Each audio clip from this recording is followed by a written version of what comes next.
Subscribe करंतु the classes channel को एवं बेल आइकन टी को प्रेस करंतु लेटेस्ट अपडेट पाइबा पई।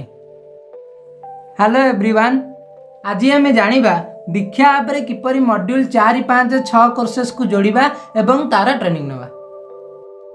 प्रथमे दीक्षा ऐप को ओपन करिबा।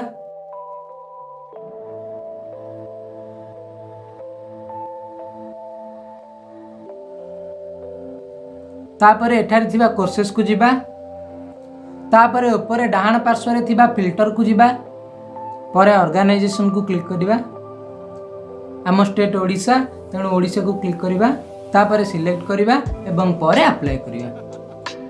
एठारे देखि परिबे ओडिशा रो ट्रेनिंग गुडी का आस जाईची। एठी हमें दुईटी ट्रेनिंग देखि परछे। प्रथमटी होची कला समन्विता शिक्षण एवं द्वितीयटी होची शिक्षा क्षेत्र रे आईसीटी रो समन्वय। एबे आमे कला समन्वित शिक्षण को क्लिक करिबा। वर्तमान आमे एक नूतन प्रकार रो इंटरफेस टे देखि पारथिबा। सेथिरे थिबा जॉइन कोर्स टी को क्लिक करिबा।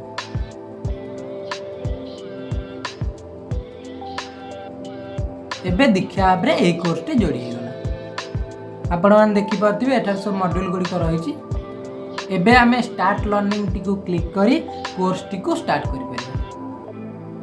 वर्तमान आमे प्रोफाइल टी को जाई चेक करिबा। नूतन कोर्स टी एठारे ऐड हो जाईछि।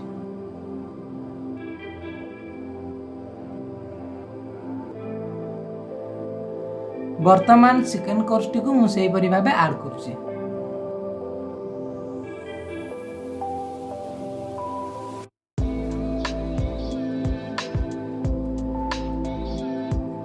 वर्तमान आपण माने देखि पारुथिबे शिक्षा क्षेत्र रे आईसीटी रो समन्वय कोर्स टी एठारे ऐड हो जाईछि।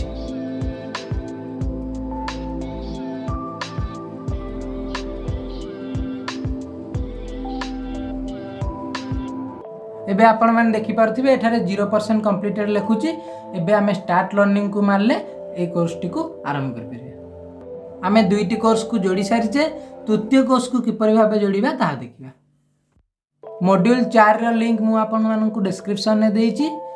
एबे सही लिंक को क्लिक करंतु एवं दीक्षा ऐप रे एहा को ओपन करंतु। ओपन हला परे एठारे थिबा जॉइन कोर्स को क्लिक करंतु। वर्तमान आपण माने देखि पारथिबे एही कोर्स टी मध्ये जोड़ी जाईछि। वर्तमान स्टार्ट लर्निंग को मारी एही कोर्स टी को स्टार्ट करि परिबा।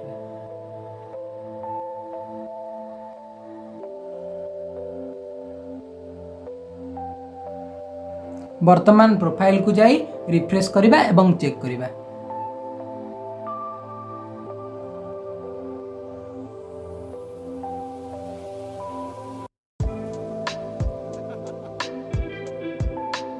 आपण माने एबे देखि पारथिबे एठारे तीनोटी जाक कोर्स आसी जाईछि।